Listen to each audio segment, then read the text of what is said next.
Donc bonjour à tous, je fais cette vidéo pour ceux qui n'ont pas pu assister à la classe virtuelle, et même pour ceux qui l'ont vu en fait. Je vais mettre en ligne des corrections, donc je corrige les exercices que j'ai corrigés pendant la classe virtuelle.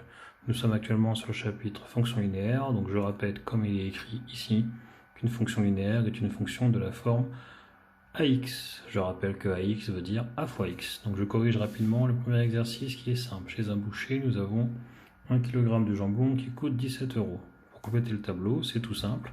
Comme 1 kg coûte 17 euros, on constate que pour passer d'une ligne à une autre, on multiplie par 17. Donc 1 kg égale coûtera 17 euros. Et vous faites la même chose pour tous les coefficients. Alors 0,4 fois 17, 1,4 fois 17 et 0,5 fois 17. Alors de tête facilement 0,5 on trouve 8,5.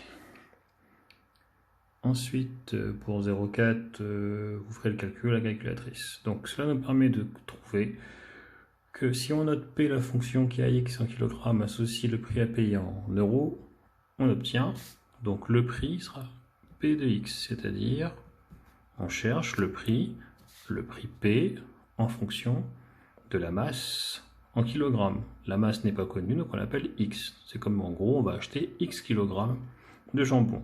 Et bien comment on trouve le prix de X kilogrammes? C'est assez simple. Pour 1 kg, c'est 1 fois 17. Pour 2 kg, 2 fois 17. Pour 3 kg, 3 fois 17. Et donc pour X kilogrammes, ça devient 17 fois X.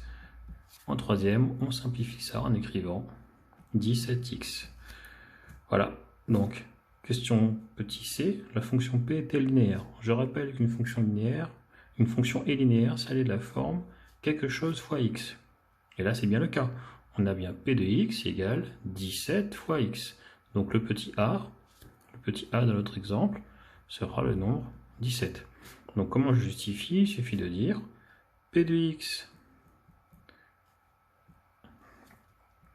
et de la forme, désolé pour l'écriture, et de la forme p de x égale ax avec a égale le a qu'on a trouvé, 17. Donc, juste en disant ça, ça suffit pour dire que donc p, et attention, là c'est la fonction, donc je ne mets plus le petit x, donc p, la fonction qui s'appelle p, est une fonction linéaire. Ça suffit pour justifier les choses. Voilà, un exercice très facile, j'espère que vous avez vu. La correction, de toute façon, je l'ai mise sur Pronote et par mail, donc vous avez la correction écrite. Exercice 2, encore plus simple. On a un avion qui se déplace à la vitesse constante de 180 mètres par seconde. Cela veut dire qu'en une seconde, il parcourt 180 mètres. Et donc, pour compléter le tableau, c'est tout simple.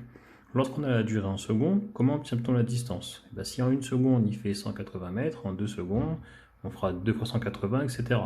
Donc pour le tableau, en 0 secondes, quelle distance il parcourt? Ça paraît évident. Il parcourt 0 mètres. En 3 secondes, comment on fait? 3 fois 180, ce qui nous donne 540, si je ne me trompe pas. Et donc, pour passer de la durée à la distance, on a donc multiplié par 180. Et si vous vous rappelez vos cours de 5e, si dans un sens je multiplie, dans l'autre sens je divise. Donc, pour trouver en combien de temps il a parcouru 4500 mètres, il suffit de faire 4500 divisé par 180 et on obtient 25. Voilà, donc une fois qu'on a le tableau, encore une fois, on essaie de traduire le tableau par une expression sous forme de fonction et on verra après c'est linéaire. Donc on nous dit d de t, c'est la distance en mètres parcourue pendant une durée t en secondes. Donc on ne connaît pas la durée en secondes, donc on va l'appeler t pour temps, et on cherche la distance qu'on a appelée d, c'est logique. Donc d de t, c'est ce qui nous donne la distance parcourue pendant t secondes. Donc on nous demande d'exprimer d de t en fonction de t. Par rapport à ce qu'on a trouvé, comment on passe du temps, de la durée à la distance? Je l'ai écrit ici, on fait fois 180. Donc ça nous donne la distance parcourue en t secondes, c'est assez simple, 180 fois t, en troisième on l'écrit directement, 180t. d était une fonction linéaire, comme pour l'exercice 1, c'est pareil, c'est quelque chose fois t, donc le petit a est 180, donc ça nous donne la fonction linéaire. Comment on écrit ça? On écrit d de t égale a fois t avec a égale 180. Et bien en écrivant ça, ça suffit pour justifier que la fonction est linéaire. Donc d est linéaire. Ça suffit pour justifier ce genre de choses. Petit c maintenant. Calculer d de 45. Donc ça c'est comme le cours sur les fonctions. Il suffit de remplacer t par 45. Ce qui nous donne, on remplace t par 45. On a trouvé que d de t c'est 180 fois t. 180 fois t. Donc il suffit de multiplier 180 fois 45. Et voilà comment on trouve la solution. Je prends donc ma calculatrice, je tape 180 fois 45 et j'obtiens la réponse souhaitée, 8100. Voilà comment on trouve la réponse. Interpréter le résultat, qu'est-ce que ça veut dire? À partir de ce calcul, qu'est-ce que ça veut dire par rapport à l'exercice? Ça veut dire ici que pour une durée de 45 secondes, l'avion a parcouru 8100 mètres. Il suffit de l'écrire comme phrase réponse dessous, la correction vous l'avez. Donc maintenant, j'aimerais qu'on corrige